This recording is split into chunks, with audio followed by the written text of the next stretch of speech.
નમસ્કાર. દિવસભરના તાજા સમાચારોમાં તમારું સ્વાગત છે. તમારી સાથે હું છું પિનલગીરી ગોસ્વામી. સમાચારો વિસ્તારથી જાણીએ એ પહેલા મહત્વના સમાચારો ઉપર એક નજર. નમસ્કાર મિત્રો. મહત્વની હેડલાઇન્સ ઉપર નજર નાખીએ તો સુરતમાં નિયમોનું ઉલ્લંઘન કરનાર 55 સ્કૂલોની માન્યતા કરાશે રદ. ત્યારે આગળ વાત થશે દરેક યોજનાનો વિરોધ કરશો તો પ્રગતિ કેવી રીતે થશે. આગળ વાત થશે બિહારમાં 300 પુલ તૂટ્યા, સુપ્રીમે કહ્યું અમને બધી ખબર છે. આગળ વાત થશે બ્રેકિંગ સામે આવ્યા છે, 26,000 નોકરીઓ રદ કરવામાં આવી છે. આગળ વાત થશે ઉપર મોદી અને નીચે પણ મોદી, ચારે બાજુ મહાપુરુષ છે તો ભારતમાં આટલા બધા ભ્રષ્ટાચાર અને ઘૂસણખોરી કેમ. ત્યારે વાત થશે આ વખતે રામનવમી પર બનશે ખાસ સંયોગ. આગળ વાત થશે 6 વર્ષના મૂકબધિર બાળક પર ભૂંડનો હુમલો સામે આવ્યો છે. મિત્રો, અન્ય મહત્વના સમાચારની વાત કરીએ તો તૈયાર રહેજો, ગરમી ભૂકા બોલાવશે. આગળ વાત થશે વકફ બિલ બંધારણ પર હુમલો છે તેવું સોનિયા ગાંધીએ જણાવ્યું છે.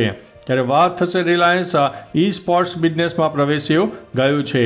મિત્રો, અન્ય મહત્વના સમાચારની વાત કરીએ તો આ 6 મહિલાઓ જશે અવકાશમાં. હવે મિત્રો સમાચારો વિસ્તારથી. જેફ બેજોસની કંપની બ્લુ ઓરિજિનનું સંપૂર્ણ મહિલા ક્રૂ મિશન સમાચારમાં રહે છે. આ મિશન હેઠળ લોકપ્રિય હોલિવૂડ ગાયિકા કેટી પેરી સહિત હાઈ પ્રોફાઇલ મહિલાઓ અવકાશમાં જશે. આ મહિલાઓમાં પત્રકાર ગેલ કિંગ, નાસાના ભૂતપૂર્વ રોકેટ વૈજ્ઞાનિક આયેશા બોવે, બાયોએન્ટ્રોનોમી સંશોધન વૈજ્ઞાનિક અને અમાંડા ન્યુએગન, ફિલ્મ નિર્માતા કરિયન ફ્લાયન અને પત્રકાર અને પાયલટ લોરેન્સ સાન્ચોઝનો સમાવેશ થાય છે. મિત્રો, અન્ય મહત્વના સમાચારની વાત કરીએ તો રિલાયન્સ ઈ સ્પોર્ટ્સમાં બિઝનેસમાં પ્રવેશી છે. રિલાયન્સ વર્લ્ડ વાઇડ ઘરેલું ઈ સ્પોર્ટ્સમાં માર્કેટમાં પ્રવેશવા માટે ડેનમાર્ક સ્થિત બ્લાસ્ટ સાથે જેવીની રચના માટે હસ્તાક્ષર કર્યા છે. જણાવી દઈએ કે ભારતનું ઈ સ્પોર્ટ્સ હાલમાં માર્કેટમાં $3.8 અબજ છે.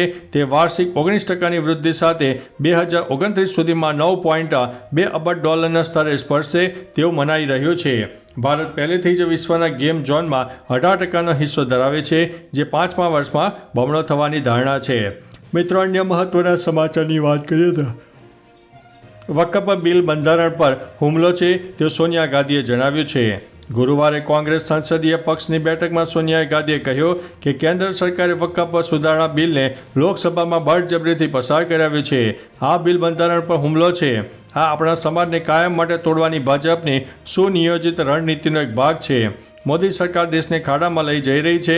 તે બંધારણનો નાશ કરવા માગે છે. બંધારણ ફક્ત કાગળ પર રહેશે. અમે આનો વિરોધ કરીશું. મિત્રો, અન્ય મહત્વના સમાચારની વાત કરીએ તો તૈયાર રહેજો, ગરમી ભૂકા બોલાવશે. ગુજરાતમાં તાપમાનનો પારો ચડતા હવામાન વિભાગે કચ્છ, રાજકોટ, પોરબંદર અને જૂનાગઢ માટે હીટ વેવની આગાહી કરી છે. સાથે તાપમાન 43 ડિગ્રીની પાર જવાની સંભાવના છે. સૌરાષ્ટ્રના સુરેન્દ્રનગરમાં બુધવારે સૌથી વધારે 42.8 ડિગ્રી તાપમાન નોંધાયું હતું. હવામાન વિભાગે કચ્છ, રાજકોટ, જૂનાગઢ માટે યલો એલર્ટ અને પોરબંદર માટે ઓરેન્જ એલર્ટ જાહેર કર્યું છે. આગામી 7 દિવસ ભારે ગરમી રહેવાની સંભાવના છે. મિત્રો, અન્ય મહત્વના સમાચારની વાત કરીએ તો 6 વર્ષના મૂકબધિર બાળક પર ભૂંડનો હુમલો. પાલનપુરમાં 6 વર્ષના મૂકબધિર બાળક પર ભૂંડે હુમલો કરીને મોઢાના ભાગે બચકા ભર્યા. બાળકને પાલનપુર સિવિલ હોસ્પિટલમાં સારવાર હેઠળ ખસેડવામાં આવ્યો, જેની હાલમાં પણ સારવાર ચાલી રહી છે. ડોક્ટરે જણાવ્યું કે બાળકને પ્લાસ્ટિક સર્જરી માટે અમદાવાદ રિફર કરવાની જરૂર પડી શકે છે. બાળકને ડોક્ટરો દ્વારા હાલમાં પ્રાણીના હુમલા બાદ અપાતી રસી પણ આપી દેવામાં આવી છે. મિત્રો, અન્ય મહત્વના સમાચારની વાત કરીએ તો આ વખતે રામનવમી પર ખાસ સંયોગ યોજાશે. આ વર્ષે રામનવમી 5 એપ્રિલે સાંજે 7 વાગે અને 27 મિનિટે શરૂ થશે અને 6 તારીખે એપ્રિલ સાંજે 7:30 વાગે સમાપ્ત થશે. ઉદય તિથિ અનુસાર તે ફક્ત રવિવાર 6 એપ્રિલના રોજ ઉજવાશે. 6 એપ્રિલે પણ 3 દુર્લભ યોગ બની રહ્યા છે, જેના કારણે શ્રી રામ નવમીનું મહત્વ વધુ રહેશે. પૂજાના ફાયદા બમણા થશે. રામનવમીના દિવસે રવિ પુષ્પ યોગ અને સર્વાર્થ સિદ્ધિ યોગ અને સુકર્મા યોગ સમન્વય છે. આ યોગ ખૂબ જ શુભ અને લાભદાયી છે. મિત્રો, અન્ય મહત્વના સમાચારની વાત કરીએ તો ઉપર મોદી અને નીચે પણ મોદી, ચારે બાજુ મહાપુરુષ. આપ સાંસદ સંજયસિંહે સુરક્ષા વ્યવસ્થાનો મુદ્દો ઉઠાવ્યો. તેમણે કહ્યું કે છેલ્લા 11 વર્ષથી કેન્દ્રમાં ભાજપની સરકાર છે. ઘણા રાજ્યોમાં ડબલ એન્જિન સરકાર છે. ઉપર મોદી અને નીચે પણ મોદી, દરેક જગ્યાએ મહાપુરુષની સરકાર છે, તો પછી ઘૂસણખોરી કેમ થઈ રહી છે? જો કોઈ ઘૂસણખોર ક્યાંક રહેતો હોય તો તે કેન્દ્ર જવાબદાર છે. ગલવાન ખીણમાં 20 સૈનિકો શહીદ થયા બાદ ચીન સાથે વેપાર વધાર્યો તે પણ શરમજનક બાબત છે. મિત્રો, અન્ય મહત્વના સમાચારની વાત કરીએ તો બ્રેકિંગ ન્યૂઝ, 26,000 નોકરીઓ રદ થઈ. સુપ્રીમ કોર્ટે બંગાળના એસએસસીની 26,000 જેટલા શિક્ષકોની નોકરી રદ કરવાના કેસમાં સમગ્ર પેનલને રદ કરવાની જાહેરાત કરી છે. સુપ્રીમ કોર્ટે દાવો કર્યો છે કે લાયક અને અયોગ્યની પસંદગી કરવી શક્ય નથી.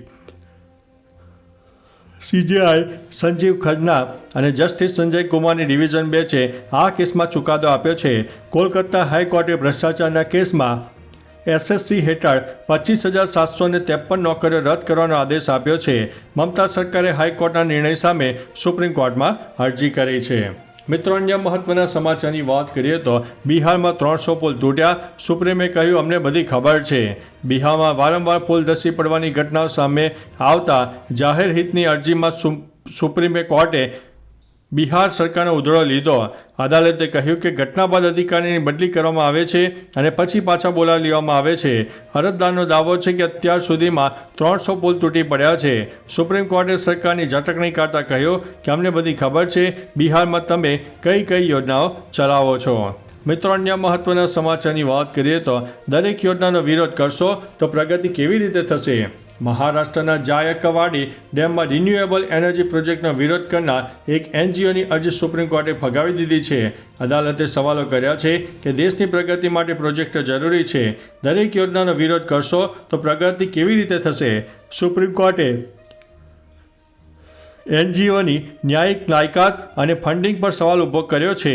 અગાઉ એનજીટી એ પણ આ પ્રોજેક્ટ વિરુદ્ધ કોઈ કાનૂની રોકટોક ન કરતા હોવાનું જણાવ્યું હતું. મિત્રો, અન્ય મહત્વના સમાચારની વાત કરીએ તો સુરતમાં નિયમોનું ઉલ્લંઘન કરનાર 55 સ્કૂલોની માન્યતા રદ થશે. સુરતમાં નિયમોનું ઉલ્લંઘન કરનાર સ્કૂલો સામે કડક કાર્યવાહી કરવામાં આવી રહી છે, જેમાં વિદ્યાર્થીઓ સાથે ચેડા કરનાર 55 સ્કૂલોની માન્યતા રદ કરાશે, જેમાં જિલ્લા શિક્ષણ વિભાગની મોટી કાર્યવાહી સામે આવી છે. રદ થયેલા સ્કૂલના વિદ્યાર્થીને અન્ય સ્કૂલમાં ખસેડાશે, કેમ કે વિદ્યાર્થીનું ભવિષ્ય ન બગડે તેને ધ્યાનમાં લઈને નિર્ણય લેવામાં આવ્યો છે. રિપોર્ટના આધારે ડીઈઓ પ્રાથમિક શિક્ષણ નિયામકને માન્યતા રદ કરવાની ભલામણ કરશે. તો ચાલો મિત્રો, ફરીથી દેશ અને દુનિયાના સુપરફાસ્ટ સમાચાર લઈને મળતા રહીશો. ત્યાં સુધી અમને રજા આપશો. નમસ્તે.